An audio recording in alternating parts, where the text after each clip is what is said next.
Well, welcome everybody to the Sports News Podcast once again.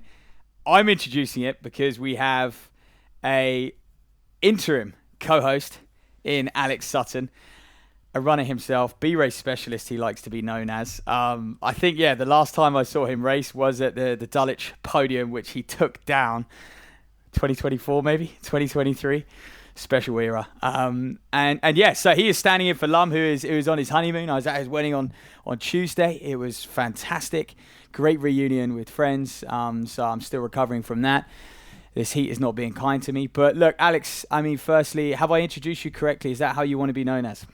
I don't think it could have been better. Maybe the other one would have been B-race and sit and kick specialist. But no, I look back very fondly on that spring afternoon in Dulwich Park, where I saw you, and that was still is my 5k PB. So I think I need to get back to that. But no, thank you so much for having me on the podcast. Yeah, absolutely love listening to it. And if I can do half the job of Lum, then brilliant. But no, thanks for having me on, and can't wait to get started. No, brilliant, mate. And you're a podcaster yourself. I think for those of you who might recognise the name, he does host his own podcast, The Weekly Freestyle, which is very good, swimming based. So talk a little bit about your background. We know that you obviously run and you're a lover of the game, but also you do have a background in swimming. Yeah, so one of my close friends is Tom Dean, Olympic swimmer, and I had the idea that if you're friends with someone like that, why wouldn't you want to sit down and sort of pick their brain every week? Because not only is it interesting for me, but also it's probably interesting listening for people who are into swimming and like that kind of stuff, and following someone like Tom on his journey up towards Paris was where the idea first started. So we had a really good time with that. Actually managed to get out to Paris working in Team GB House as part of Global's team, which was great fun. And to be honest, I was out there working, but having the time of my life. The weather was beautiful. Some of my friends came out as well, so managed to see lots of different things. Unfortunately, the swimming is always one of the first events at the games in the schedule. So by the time we were done, the athletics I don't think had started yet. So missed out on that, which was a little bit of a shame. But Tom and I, we always really enjoy talking about swimming, but also sometimes the connection that it has to running, and obviously being a runner myself, doing a little bit of swimming, we always compare times, compare names, anything that's going on in the sport. So I think there's always a link between the two sports. There is. They're arguably the two leading Olympic sports, aren't they? You mentioned swimming's first, then track and field comes on. Mate, what was it? It was Thomas' schoolmate? And he's not just Olympic swimmer. This guy's a multiple Olympic medalist. Like, he's on your TV screens when the Olympics is on. He's on the TV screens doing interviews. He's on podiums. The national anthem's playing. He's a serious athlete. Yeah, I think maybe I didn't quite do him justice. Obviously triple Olympic gold medalist. Real kind of shock when he won his gold, and I think he was one of maybe a number of athletes that actually benefited from COVID pushing the games back, because that extra year gave him that time to mature as an athlete, and the timing was right. Really interesting in the swimming. I can't remember if the athletics was the same, but the finals were actually in the morning, which was completely different, and who's to say that was something that helped him as well.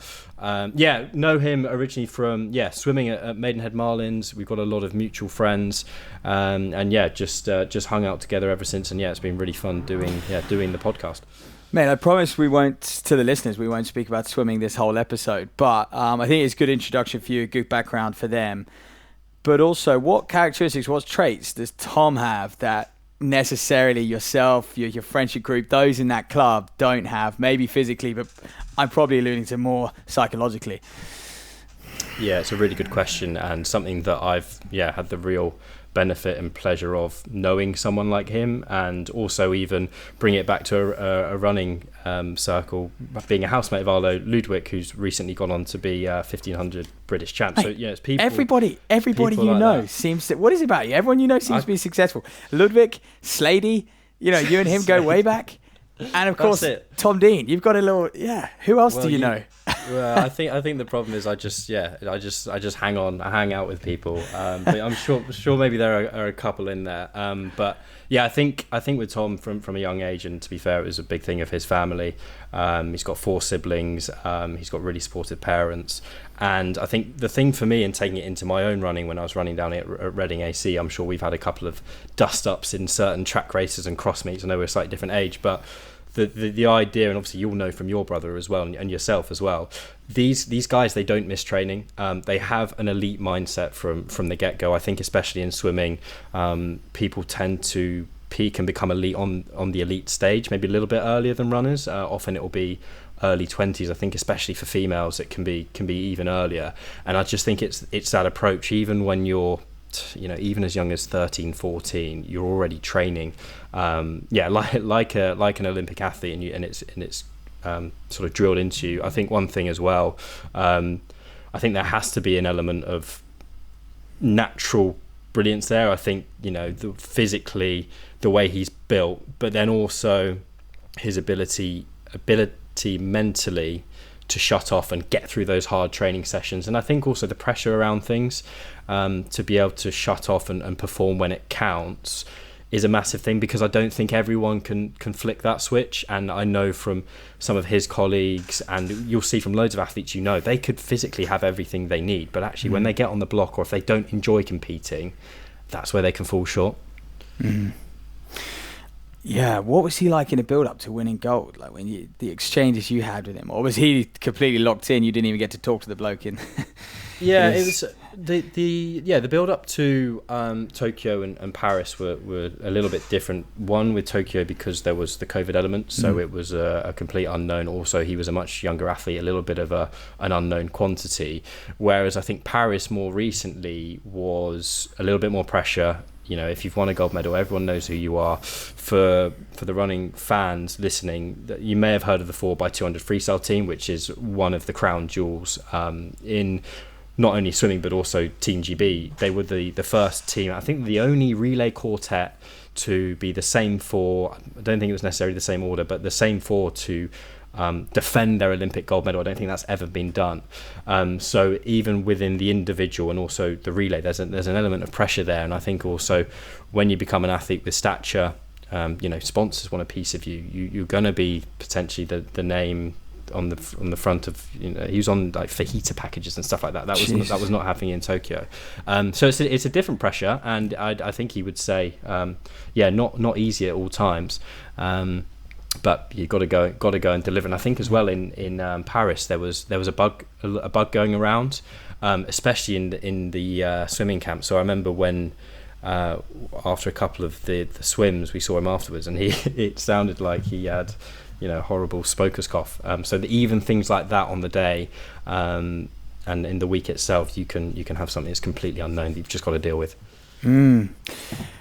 Look, you're very well placed to talk about or to compare the sort of finances, the funding from swimming to athletics. And I thought it'd be a great opportunity to actually talk about that, because you've got a mate who is an Olympic gold medalist. How does he earn his money? Is it like running? Is it big appearance fees? Is it big prize money?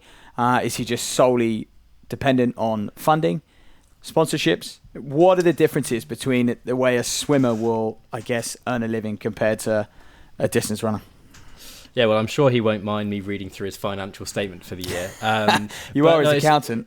Yeah, we'll get the accountant on. But yeah, it's a really good question. I think as well, it's a changing situation as well. I think typically real top swimmers, obviously you have funding, so national lottery funding. I think that will be around, if you're on the top level, I think it's probably around 30,000, so that's probably reasonably comparable to our top athletes on the track. And then on top of that, you'll have your brand deals, so whether that be your Speedos, the Finishes, the Arenas of this world, so that will be helpful. And then I think the other key to that is around some of the prize funds for obviously not the Olympics, but things like Worlds, if you have a good competition, you can pick up prize funds there. There are also different meets around the world, whether that be the brief introduction of ISL, a little bit like we've seen with athletics recently, where there was a lot of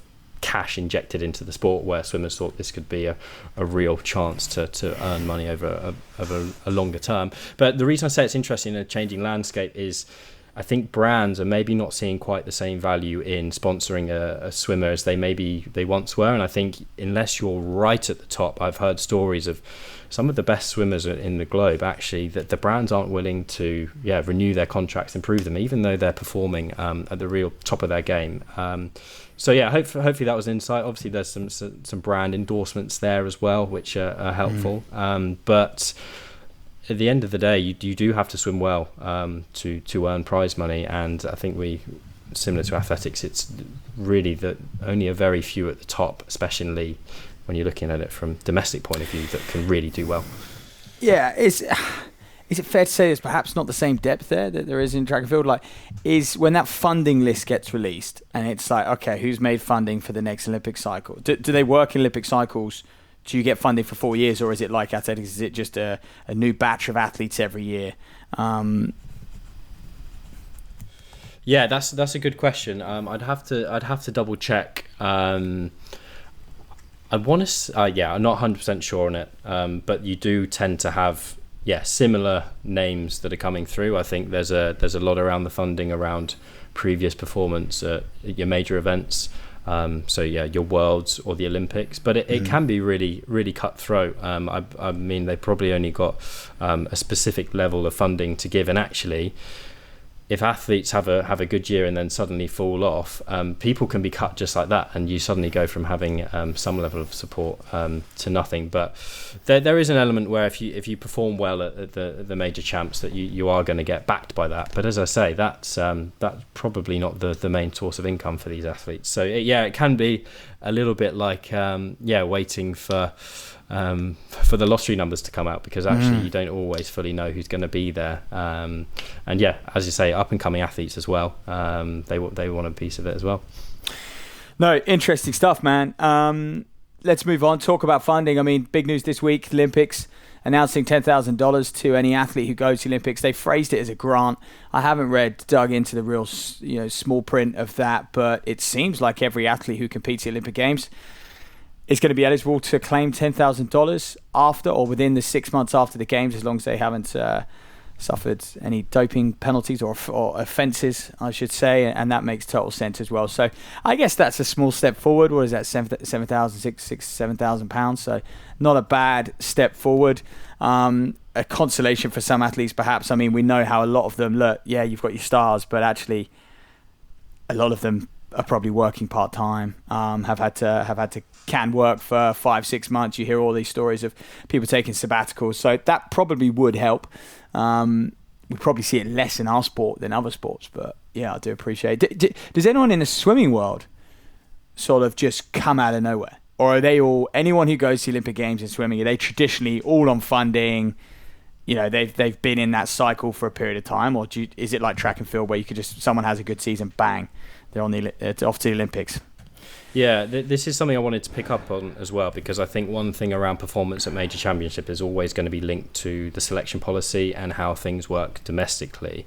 And one thing that I think is really interesting to compare is the swimming sort of British champs compared to the running champs. And one thing that's interesting is the swimming champs happen in April. So a lot earlier in the year, even though the major championships tend to be around the same time. And one reason I wanted to bring that up is because usually in the swimming sense, because of the way the selection policy is written, unless you're injured and you have a real excuse, you have to be there. So I think that's a real benefit in the fact that it means that when you go to British champs, which tends to be over a week rather than a weekend or 3 days like I know the running champs are, it means that you get to see all of the best athletes. So this year round we had PT back at champs, which is brilliant to see. Obviously the 4x200 guys were going at it, but also across the week we have some real strong races and individuals, and that's one thing that I think is great. And I think the benefit of that, it means that often if you're going to win the race, you're going to get the selection time. So it means that we don't have this issue in swimming where, okay, someone's won the race, but really the race doesn't matter because they've still got to go out and run or swim 3 seconds quicker. Whereas in swimming, if you're winning the race, you're likely that you're going to be going to the champs, which is great because it means you get to see more athletes. In terms of new athletes coming up, yeah, it happens. We're seeing it right now. And also because of the age range that these athletes can peak, you do get some young people coming up. Philip Nowacki is a great example of that. I think I'm not sure if he's even 18 yet, but he's giving someone like Adam Peaty a run for his money, and he's going to be someone to look out for this summer. Wow. Yeah, that makes sense. You got all the big names. Whoever beats Adam Peaty, that would be like someone beating Josh Kerr, right? And if you're going to beat Josh Kerr, chances are you're going to go have the capability to go run 3:30 or whatever that standard may be that year. So, well, it's good to know there is a sport out there doing it right. It's interesting with the champs being earlier in the year. I guess that then gives people a lot more time to train. Like you race the champs, so then they can build into the championships in August, September time. And would that work in track and field? Imagine if we had the championships in May and it gave people, I know Kenya always have their championships very, very early because they're big believers in, preparing properly, giving yourself 8-12 weeks. And do you know what? In many ways, people chase times in May. So if the World Championships games are in September, people are chasing times in March, April, May over 5K, 10K, and even some people over 1,500 and, as short as 800. So it probably would work to have the champs early and then give people that full amount of time to go and train or go and chase that standard through the summer. But I'm sure many people will disagree. We won't solve that problem today. We will. The one more piece of news that we just want to talk about is London Marathon. Mention yourself, 100,000 people. It's 2 weekends. We're a little late to the party. I mean, me and Lum didn't discuss this after the British Champs, even though it was announced at the back end of last week, I think, or mid last week. But yeah, what do we think? Good thing. It's definitely a money-making scheme. It's going to be a little bit like the World Cup and the old 3-minute drinks breaks. I think there's more advertisement. You're stretching out over another day. There's probably a lot more sponsors who can now get involved. The expo is probably going to have to be on for a longer amount of time as well. So all of those people companies who go to the expo and pay thousands and thousands to be there, probably going to have to be there from Monday now instead of just your Wednesday, Thursday. So yeah, it's not just the entries where I think they can cash in. They're going to cash in across the board. But as a runner, what do you make of it? Yeah, my initial thought is, can you have too much of a good thing? I mean, I've not done the London Marathon myself, but I've been there spectating it. A number of times. I think one thing that's so special about the London Marathon, especially with it, being on a Sunday, is it's such an early start. So whether you're racing or you're spectating, obviously they have the mini marathon on the Saturday, which is, so you could argue there is an element. It's over 2 days anyway, in a smaller sense, but it's that real feeling of that Sunday London Marathon day, which is so special. And actually, if you go and spread that over a Sunday and a Saturday, yes, there'll be obvious benefits. I think certain brands and the organisers will be licking their lips at some things, but is that going to dilute the event at all? I'm thinking, for someone who will have done the marathon, I'm sure one of the big things you remember is having 7-8 people lining the streets. Obviously there are elements where it maybe gets a little bit quieter, but then suddenly if you're doing that over 2 days, it might not quite have the same buzz. Maybe down at Cutty Sark, it won't quite be what it was. I know, obviously, it'd be interesting to get your thoughts on this, Matt. Sometimes with my elite head supporting my elite head, watching the elite races as a supporter, the men's and the women's races can be quite constrained, and actually it's tough to fully watch them. If you really want to sit down and watch the elites right at the front or watch the British battles, you've got a 15-20 minute window to enjoy them, whereas actually if you're spreading those out over 2 days, surely that's a good thing if you want to really get yourself into those races. Yeah, do you know what? That's probably the one thing I do agree with about it spreading across 2 days, is actually you can give enough airtime to the elite women and to the elite men evenly and see those storylines unfold, because it all happens so quickly on the day. They only start half an hour apart, don't they? And by the time the elite women are finishing, the elite men have, or shall I say, the British women finishing, the elite men have sort of almost caught them up. They're into the final miles. We've missed those crucial surges. They sort of they always seem to pan back and they're on like mile 22. And yeah, we've missed that whole 18 to 22 mile section of the race, which is just crucial in marathon running. So I do think that is going to be a really, really good thing. Yeah, our crowd's going to be a bit less. I don't know. I just think they'll always be there. They were quite canny about their wording, saying it's not 2 days forever. So going to leave people guessing. I think that's going to allow people to get quite excited this year or this time around, because they're going to go, oh, well, it's just a one-off. It's just a one-off. But yeah, you bet your life in 5 years, if they've still got a million people in this ballot every year, it's going to have to be over 2 days. They can't wave goodbye to that much money. Yeah, I mean that's the thing ultimately, isn't it? It comes down to demand. I think you guys have discussed before that it seems like long distance running, marathon running is the thing that everyone wants to do. Everyone's done one. Everyone's asking when's the next one. So if we need another day, then that's the thing. But also I'd say maybe why not go and do a marathon elsewhere in the country, because there are so many other great events that could probably do with more runners. Yeah, I mean, I do agree with that as well. What I would love to see is, I know London Marathon give back already. They have there is a London Marathon grant scheme. They do give a lot of our British athletes £1,000, £2,000. My brother's even received that throughout pretty much the most of his career.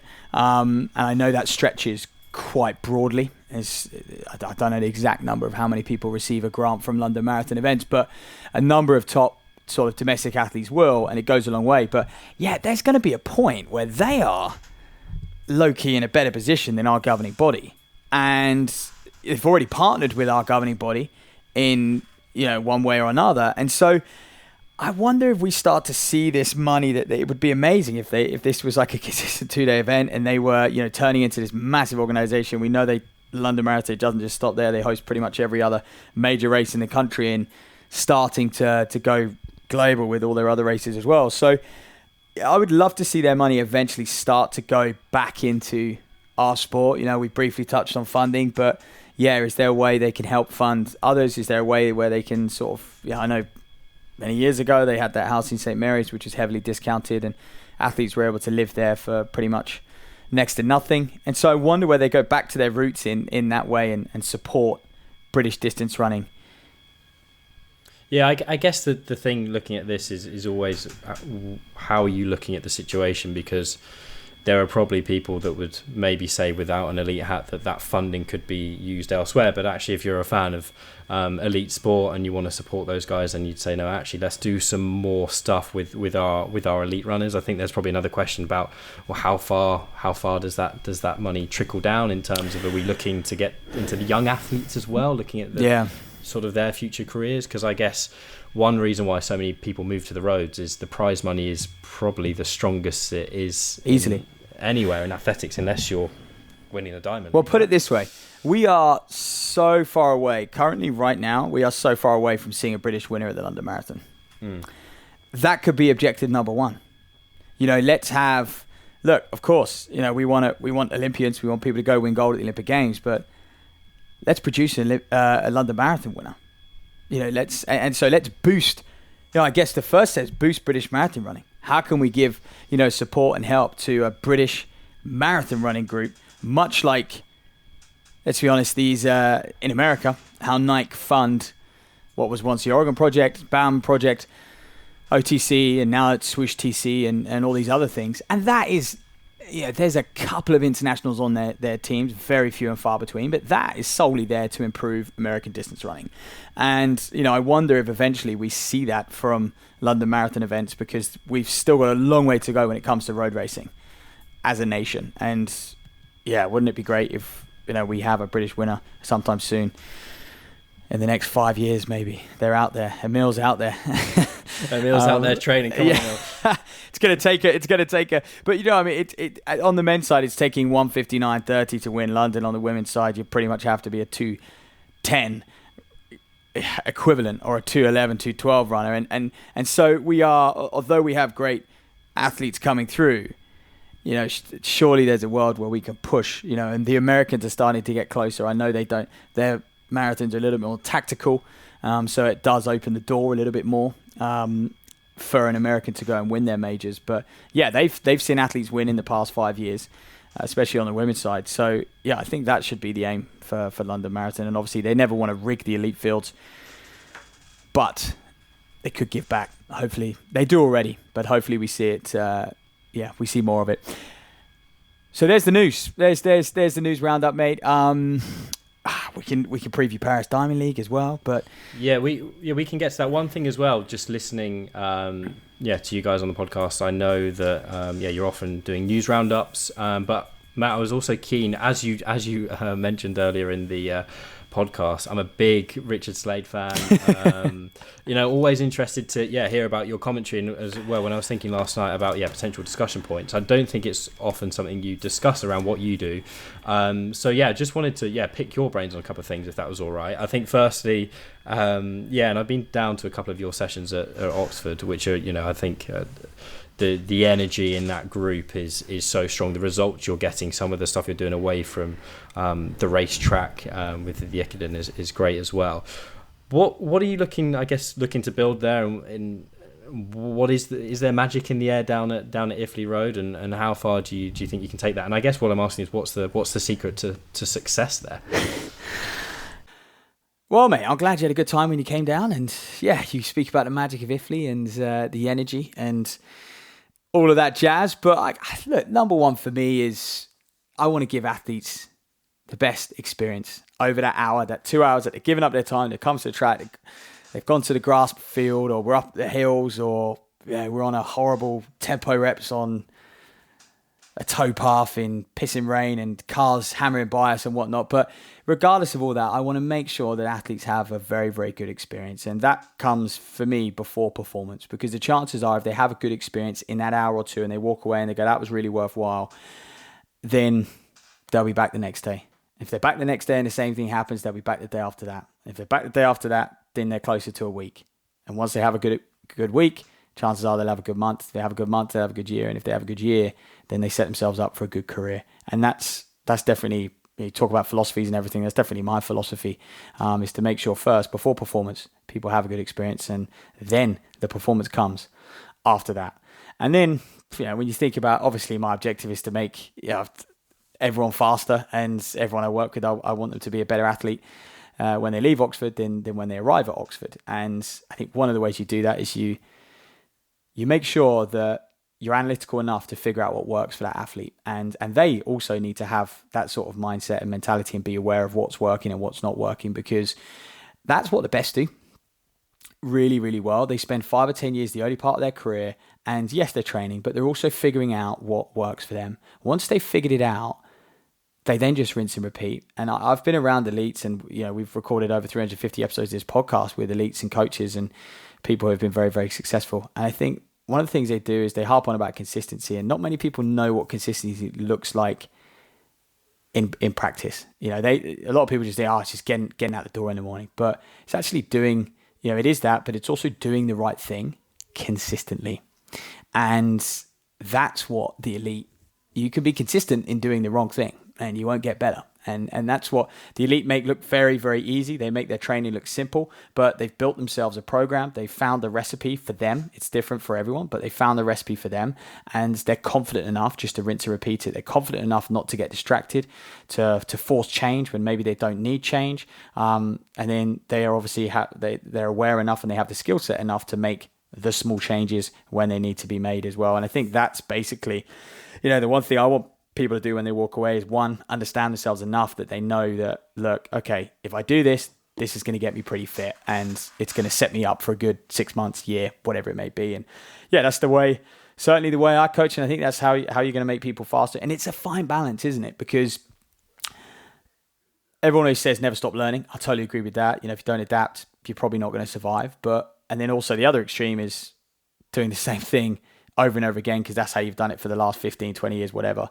And so there's a balancing act there, because there is a lot of information being thrown at us this day and age in the sport. And it's very easy, especially me as a young coach, very easy for coaches and athletes to doubt themselves, and they're always looking for something else. Could that next thing make them faster? And sometimes they don't take a step back and they don't acknowledge, actually, I've just run a PB this season. It might have only been a second PB, but how have I done that? And the chances are, if I do all that again next year, will I knock off another second? Probably, and you can always do the odd extra rep or the odd extra mile or a couple of miles on your week, whatever it may be. And the chances are, if you do that, yeah, you're heading in the right direction, And I think until you have like continued failure, then you probably need to trust in what you're doing. And that's definitely something that I'm slowly learning in my career as a coach. But yeah, look, I don't know if I've answered your question, mate. I've probably harped on a little bit there, but no, that's definitely sort of, when you talk about philosophies, that is my philosophy. Is no sort of like one program that works. It's more just at the university level. I think you've still got athletes who are very green and raw, and everyone's at a different stage in their running career, and so it's still very much figuring out. If you had an elite who's been experienced for 10 years, then it's probably a little bit different how you would approach that scenario. But that's how I approach coaching, like sort of like right now, because until anyone is an elite, then they can always improve. Yeah, no, that's interesting. I think one thing as well that just struck me is how open you seem with your group, because mentioning someone like Richard, from what I know, he's not officially with the university, but actually from your approach to having runners like him, and even you've said to me, if I'm around, jump in a session. I don't think all coaches and all institutions are like that. Why is it like that for you and your group, and do you see the real benefits there in having an open approach, and is that ever a difficulty? Because if suddenly people hear that loads of great things are going on in Oxford, do you suddenly get too many people knocking on the door, and then that takes it away from that real focus? If you're trying to take someone from a student who's working, actually, can we get you to the major stage and the steps that requires? Yeah, mate. You're dead right. We're not an exclusive club, I should say. We're very, very inclusive, and it does need to be the right people, though. We're not open to everybody, and no, there's a world for me where I've always looked at the sport, especially distance running, and I spoke about experience a little bit earlier on. Making sure people have a good experience. One way they do that is strength in numbers. It's surrounding yourself with like-minded people. So, yeah, you mentioned Slade. Like he's definitely an asset to the group. He's also very, very lucky. He's very, very fortunate and to have that group as well. So it goes both ways. Both parties profit. I look at someone like Slade. I didn't know him when he was 16, 18, or even at university. You did. But, he's taken things. He's definitely picked up on characteristics, traits. He's become a better individual for being surrounded by those within the club. And also those in the club have become better because of him. They've seen that pathway to success. They've been able to acknowledge that, hey, look, he's no different to me. He's got 2 arms, 2 legs, and he works bloody hard. I mean, so do I. Like, why can't I do what he's done? And that's, having that belief that you can go somewhere is the very, very first step to success.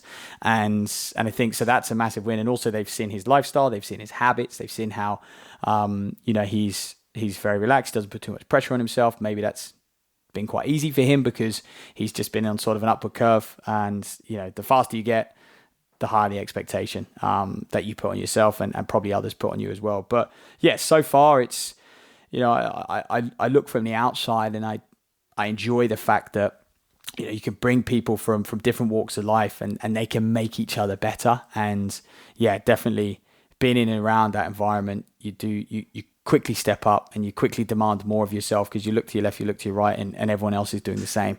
And whether that's academically for many of them, obviously, but also in a sporting sense as well when it comes to distance running. So no, we're not exclusive. I really do value that sort of mixed bunch, but it's sort of a case by case basis. It's definitely making sure that it fits for all parties involved. Yeah, I completely agree. Once you put yourself in that group, in that environment, it's hard not to get involved, right? And yeah, maybe just one more thing quickly. You've obviously got your wonderful commentary headsets on, and yeah, I know you do a lot of commentary stuff away from the podcast. Maybe this will be a tough one, but would you rather commentate on an Olympic 1500 final, or would you rather get one of your athletes there? One of your two loves. How would you split? I actually think that is an easy one for me. I would definitely rather get one of my athletes to an Olympic 1500 meter final. Even an Olympic final full stop, I think. Look, I love commentary, and I guess because I follow the sport so much, sometimes it's easy for me to talk about the sport. So I'm grateful for that. I'm just immersed in it all the time. But my passion is definitely I would love to get an athlete to the Olympic Games. I would love to get them to an Olympic final as well. I think that's the pinnacle. That's it. Maybe Nancy Bowley's going to be the one after her performances. That's it. So what I've heard from that, Oxford Uni athletes only down at the track. Anyone else got to go and find another group, right? Oh god, yeah. No. We welcome. I say we welcome all. There's, I think it works both ways. Advantages for both, and it strengthens the group at Oxford, and that's been a massive thing. Because it can be. Sometimes it can be thin on the ground at club training if it's a busy time of year or there's loads of races going on. So yeah, strength in numbers definitely. But I think the sport is just about building an environment to have the most fun in, and for a long time. And if you're having good fun, then the training does come quite easy. As cliche as that sounds. Yeah, no, I agree with that. It's got to be good. It's got to be fun. You've got to be maybe performing as well at certain times as well. But yeah, completely agree. And it feels like you're building something, pretty special down there. So once we get Slady back on the track, it will be all good. Hey, look, fingers crossed. Do we want to get into any Diamond League stuff? Yeah, mate. Thanks for reminding me. Goodness me, Paris Diamond League this weekend. Let's just keep rolling. Yeah, Any man. other shout outs you need to do as well. Lum goes away for 1 week and look what happens. Yeah. Look, Paris, mate. Actually, this is a huge Diamond League, and it's not just this one. We've basically got a 4-week block now of Diamond Leagues. I'm sure all the listeners are aware. That's why we don't tend to preview Diamond Leagues too much, because everyone is very in tune with them. But we've got Paris Diamond League. We've then got Pre-Classic the following week on the 4th of July. We've then got the Monaco Diamond League the week after that, and then the London Diamond League the week after that. So 4 weeks of probably the best Diamond Leagues of the season. You're going to have the deepest fields, and this is the period where we expect to see your world records, your European records, your area records. We know a lot of them are going to try and be attacked at London, but they could well come before. Some of the fields that we're going to see line up at the Pre-Classic, at Monaco, and even at Paris, they could well come before. So look, I think the big one for me is Femke Bol goes in Paris. She goes up against Audrey Vera again. This is how much quicker can these women go. There is obviously other people in the race, but the large focus is going to be on them two. Can we see more of Femke Bol? This is going to be a third weekend in a row racing over 2 laps. So, and again, a solid 1:57 for her last week, much more measured. So yeah, I am very, very intrigued.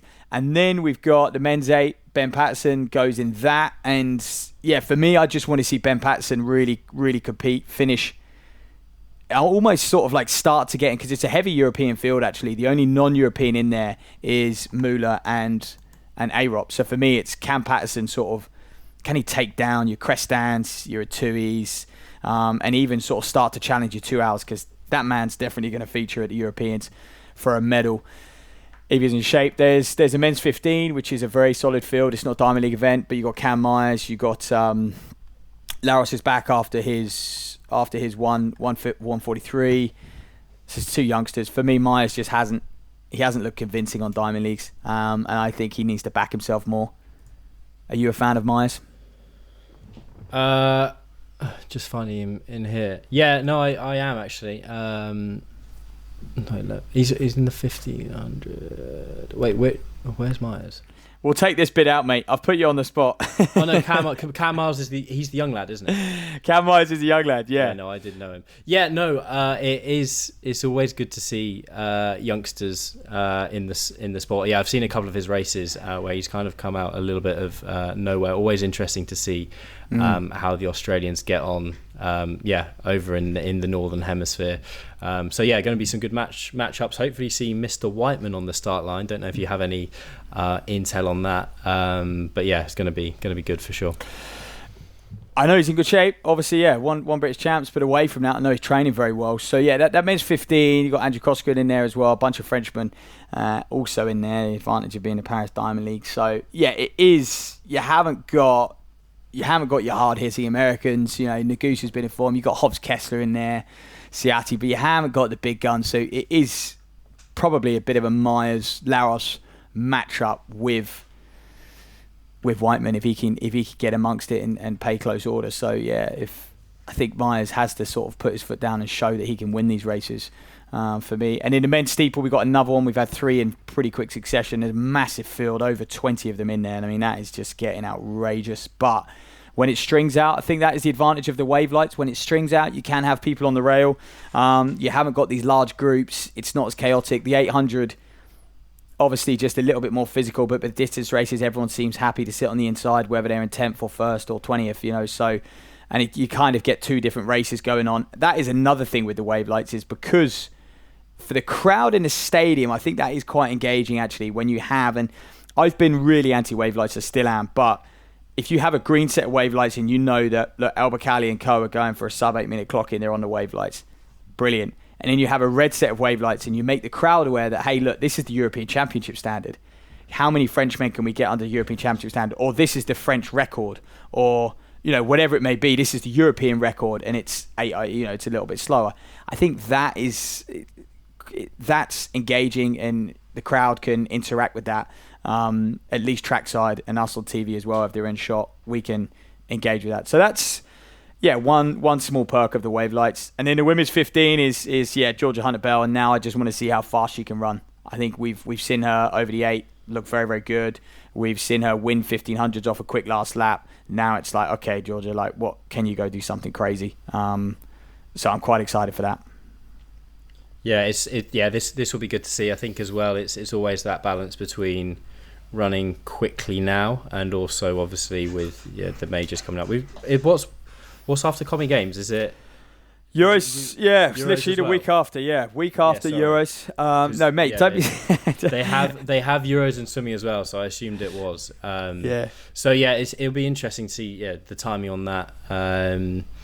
And see how form is. I mean, there's always a slight risk in these fields, aren't there? That if you've got this number of women in a race, that there could always be a fall, especially jostling at the start. So that's maybe one thing, but I'm sure Georgia's going to get out there strong and try to avoid that. Yeah, I mean, who's her closest rival, man? I mean, Abby Caldwell's in good form. Yeah, Hailu's in Georgia will put her away, no problem. So, actually, I mean, Jess Hull's in there, which is good for Georgia because Jess Hull will probably take the first couple laps. But, other than that, I think Georgia puts this field away, no problem. It's going to be, it's kind of one of those fields where actually if Jess Hull doesn't help out, it's going to be on Georgia to pull this thing along. And that's a relatively new role for her in races. So, whether she takes it or she just decides to kick down the last lap and focus on the win will be interesting. And in the men's 5, just finishing up with that, we got 1, 2, 3. Well, we've got almost 25 in the men's 5K. And this is just, I guess this is the difficulty with World Athletics turning around saying you need ranking points if you're going to qualify. The World Ultimate Champs is the top 12 in the world, as we know. So you kind of need to give the top 25 all a chance to go to the World Ultimate Champs.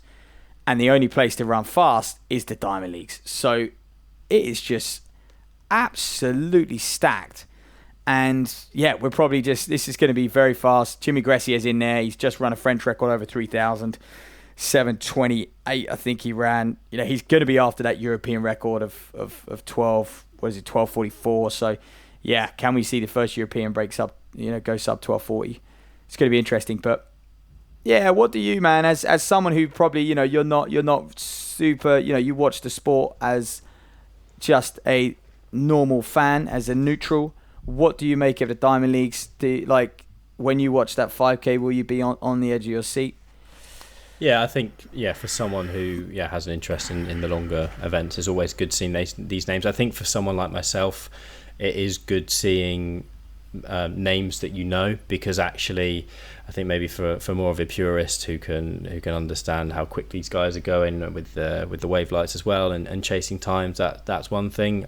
But for me, I'm always going to be interested to sit down and watch someone like Jimmy Gressier go for these times and race the best guys in the world. I think the Diamond League, it's something I used to watch a lot of.